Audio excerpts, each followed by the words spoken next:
This is a tour of our first year growing in this greenhouse.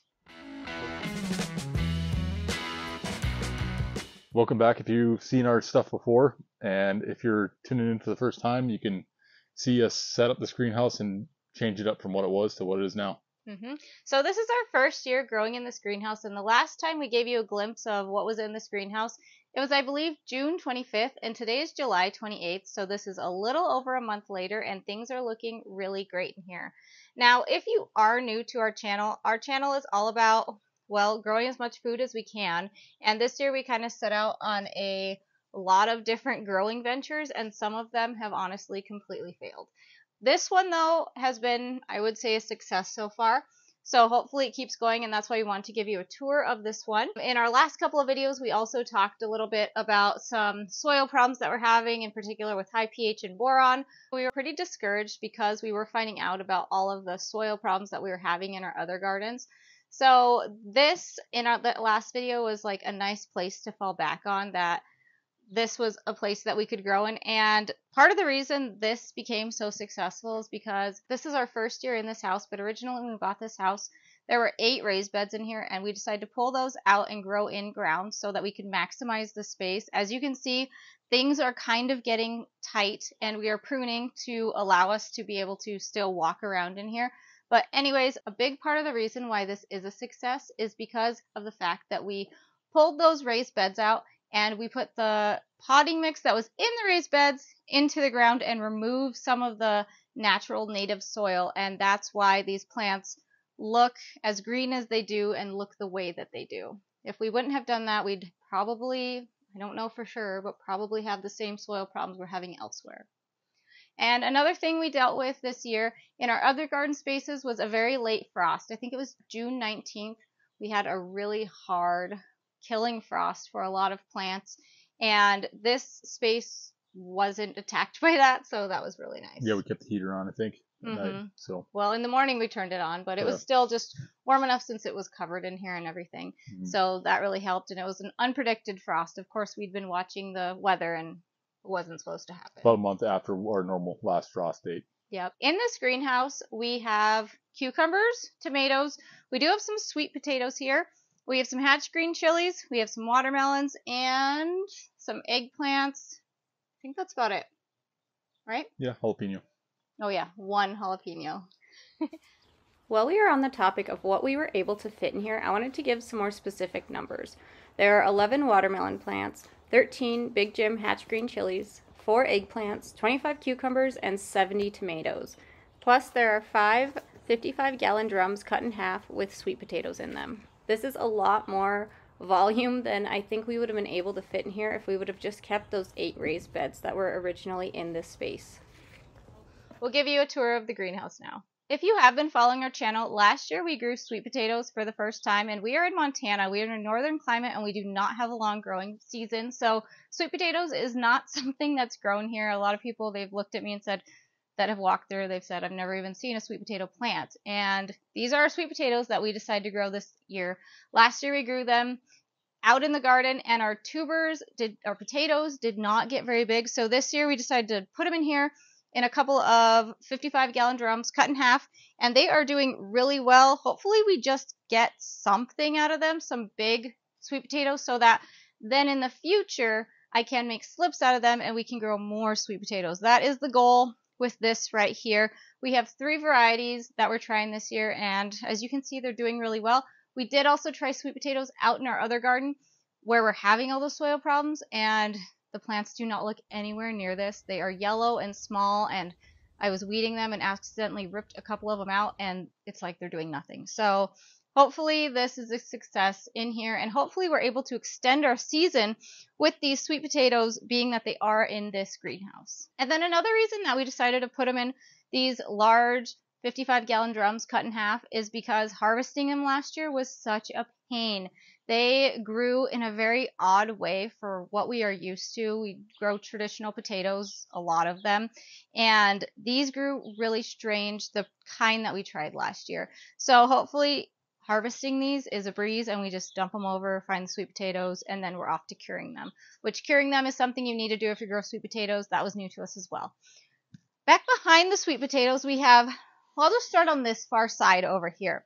So this greenhouse was kind of put together with some of these things at the end once we put everything else in the other gardens and once we had that frost, and we kind of just put things where they needed to go so that we could plant all the starts that we had. So right here we have only 4. I wish we would have done more, but eggplant varieties.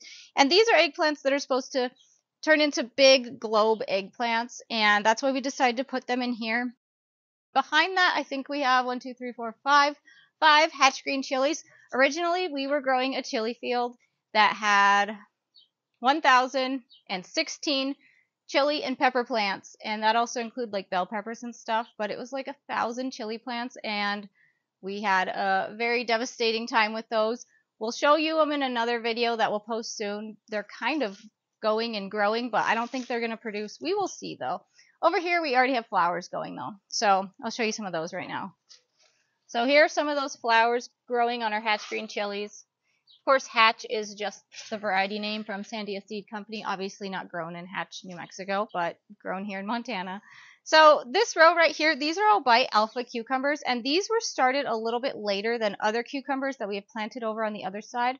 We decided to do Bite Alpha because they don't need a pollinator, so they can be easily grown in greenhouses, and we do have bees coming in and out of here, but we just thought that that would be a safe bet to do.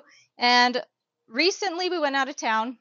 These were not trellised at all, and they were just sprawled out all over the ground. So recently I pruned them and trellised them and got them up onto this cattle panel here, and now they are looking pretty good. Also, it's kind of interesting in this greenhouse, the previous owners grew a lot of lettuce, and there is random lettuce seeded at the base of a lot of these tomatoes and cucumber plants. So that's kind of a fun thing that we have going on in here.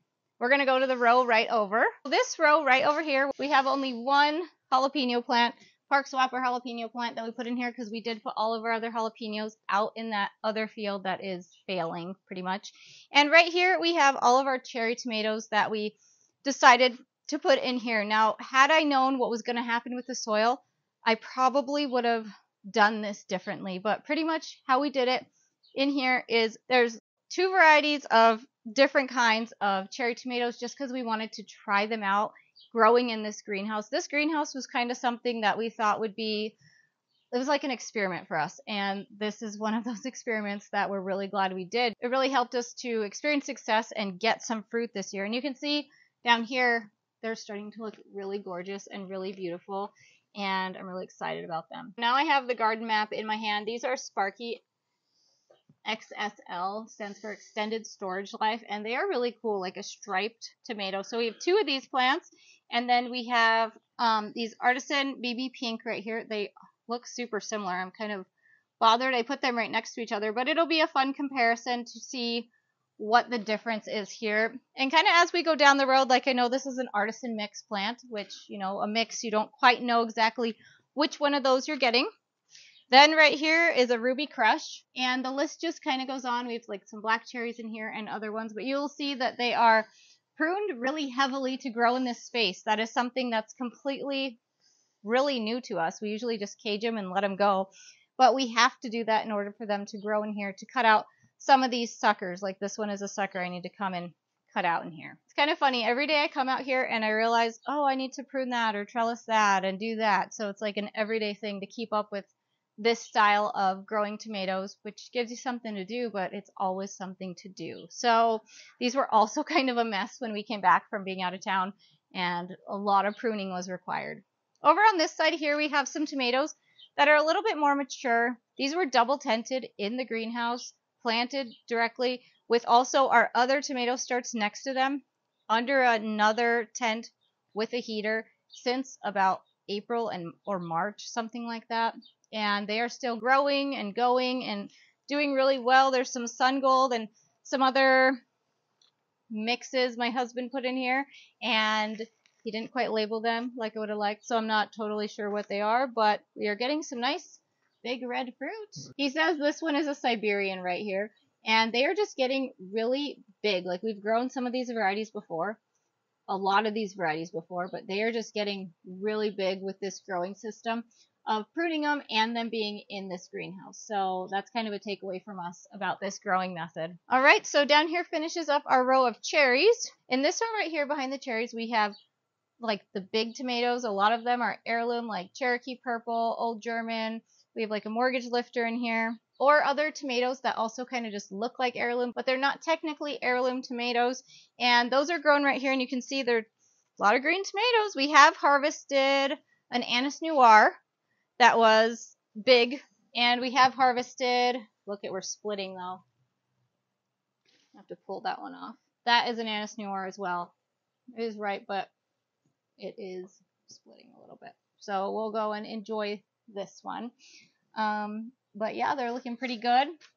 It's very different growing tomatoes in this sense for us with them being so heavily pruned, but we have to in order for them to accommodate this really small growing space. And some of these are single leader, meaning off of the one stem, that's all we're allowing to grow, and the side branches off of it. And some of, this is a bad example because we accidentally cut that, so we went with a sucker right here.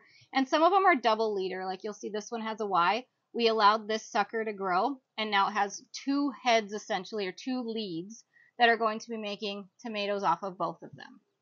So that's just what we chose to do in here.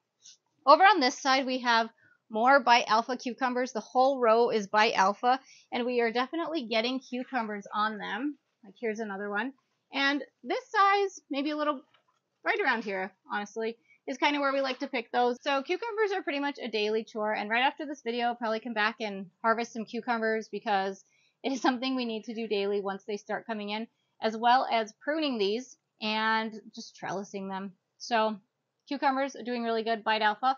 In the row over, we'll go look at that. In this row, we have a couple more big style tomatoes. So we have Goliath Early Bush in here. We have Chef's Choice Bicolor. Just some of those tomatoes that when we were sorting our tomatoes, we decided, yeah, we want to try those in the greenhouse.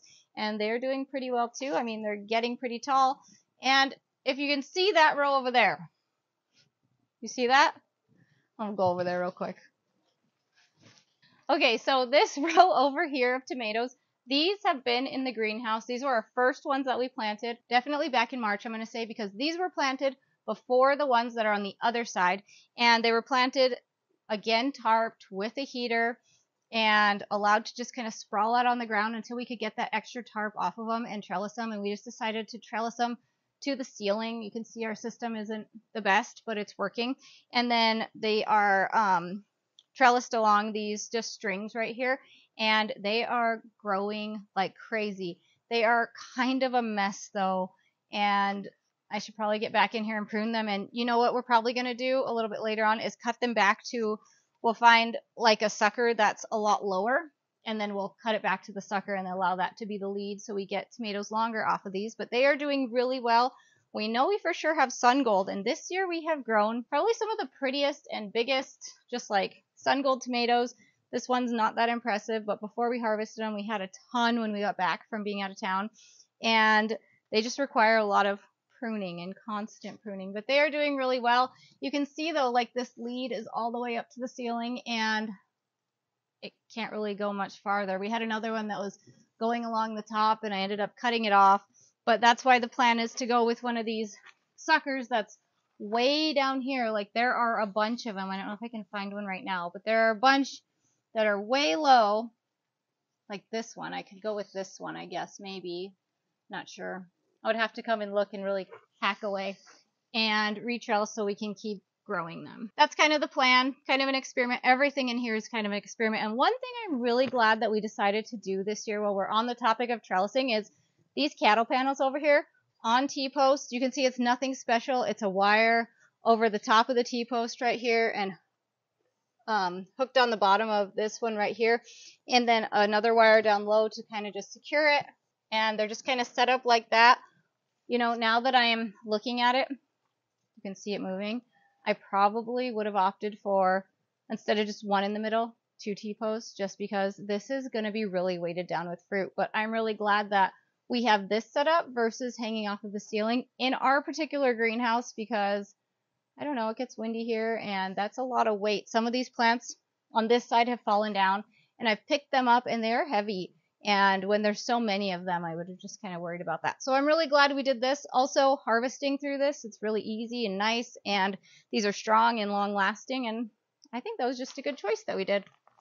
Ooh, over here, look at these beauties. Those are huge. Those are Beef Master tomatoes right there. The more they sit and ripen, they're going to be harder and harder to pick, but look at that gorgeous tomato. And this is kind of where we like to harvest most of our tomatoes, when they're just starting to get a little bit of color, because getting them off the plants can get much trickier, and they crack. This one was a weird shape, so I knew it would crack, but it'll still be good. Look at that. It's like a smiley face. Also, over on this side, back to these that we started a long time ago, one of our go-to varieties is Bloody Butcher. It's a tiny one I picked. I'll pick a better one. This is kind of the typical size. Just good little acidic tomato. Always our first tomato ripe for the season. So that's why we always plant them. And these have been planted a long time, and they're still going and growing and just doing really amazing. So I know a giant mess right here, but I'm kind of just letting them go. And then we might prune them back to one lead like the other ones, but I'm not really sure. They've kind of really outlived their expectancy. And then back over here, we have more Hatch Green chilies. These are the Big Jim variety from Sandia Seed Company, like I said earlier. And down here, we even have some chilies growing. And we are still early, so we have plenty of time to get these to harvest them. But these were thrown in at the last minute because of our massive failure out in the back field. And we just kind of threw these in. You know, if I could go undo it and redo it, I would have planted a lot more peppers in here and not put these watermelons in. So we have a Wilson's sweet watermelon and a tender sweet orange watermelon that we just wanted to experiment with in here. I will say we have never honestly been able to grow a watermelon at all in Montana. We've been gardening 10 plus years, and it's just been very unsuccessful. So being that this year we have this greenhouse to work with, we thought, hey, we'll just throw a couple in the greenhouse and see if we can get a watermelon, or hopefully more than one watermelon. But you can see they're vining like crazy. They're flowering like crazy. We've had bees in here. Some have little fruit on them, like, look at this tiny little thing. But I don't know. We only have a month left, so I don't see any that are doing well. And I know that could be variety. If you have suggestions for how to grow melons in a greenhouse, that would be interesting to hear. As of right now, we're planning on Xing any watermelon growth in the future in this greenhouse, because for the space, it doesn't make sense and it's not productive for us. So I'd love to hear your comments if you have any in the comments. So we're thinking about cutting the vines back to try to encourage growth in the fruit, but we have to look into that a lot more, because I don't know much about that, but that's kind of a method we're using with a lot of other things, and it's working, so thought we might try it here. Not quite sure yet, so we haven't done it yet. So that is it for our end of July greenhouse tour. First year growing in this greenhouse, and this is where it's at. We should have another month plus of growing, so I'm kind of curious to see what this ends up looking like, what this ends up looking like, what it all ends up looking like. It's really exciting to just kind of learn the property and learn what we can grow here and kind of get a base level for expanding from it. We are going to have some videos coming out soon about our garden that we're calling our house garden. It's just the one that's right across the way. I might run out to show it to you real quick. So right here, what did I say? July 28th is today. This is our house garden. It's what we're calling it. And it's actually doing okay. Lots of weeding, lots of stuff, lots of things we can tour around in there and show you, but things are definitely behind where they should be, considering where we've been in the past. So we will just have to see if we can get any produce out of that this year. And then over here, we have a massively overgrown strawberry patch, which this is on the weeding list for very soon. Everything's been a weeding list lately. Don't even look at it. It's so bad. These are June bearing, so they will produce next year, as long as the weeds don't choke them out, that is. And over here we have our cornfield. It has been planted in 4 different plantings, about a week apart. And you can see again the massive weed pressure that it has going on. This has been wheeled hoed and hoop hoed 3 times, I want to say. and the weeds just keep bouncing back. We need a different weeding practice for next year if we're going to try to grow on this scale. And this is without even touching that back 200 by 100 foot garden. As far as weeding, it's just too much for us. So we need a different practice. We're looking into that, and hopefully we come up with something for next year, because this is unmanageable, but this is where the corn is at, and hopefully we end up with corn. Now in our area, July 28th, seeing this height of corn, I mean knee high by the 4th of July, this is really far behind what a lot of the country thinks and, you know, recognizes as where corn should be. We've had other corn at this stage at this time, and it's worked out. So for us, we're not throwing this out and thinking this is a loss, but we have all these soil problems, so we're questioning it. We don't know. And we also had that cold spring too, so that's probably why it is where it's at, and hopefully it continues to grow and we get some sweet corn. We have some weeding to do. We are going to have a video about our other gardens and what happened in the backfield, and just kind of like a follow-up of where things are, show you what those plants are looking like. But I wanted to show you this because this was an experiment, and so far it's definitely successful. We're getting tomatoes pretty early. Our tomatoes in the other garden don't have tomatoes growing on them yet, so this is going a lot better, and it's probably due to quite a few different factors, as well as just, you know, the greenhouse itself. Anyways, thanks so much for watching. If you are someone who has stayed tuned to our channel and watching stuff, we really appreciate it, and let us know in the comments what kind of videos you would like to see, what kind of stuff you would like to see, because we're always looking for ideas and suggestions. And if you are new here, thanks for checking this one out, and if you wouldn't mind, please consider liking and subscribing and checking out some of the other ones. Thanks for watching.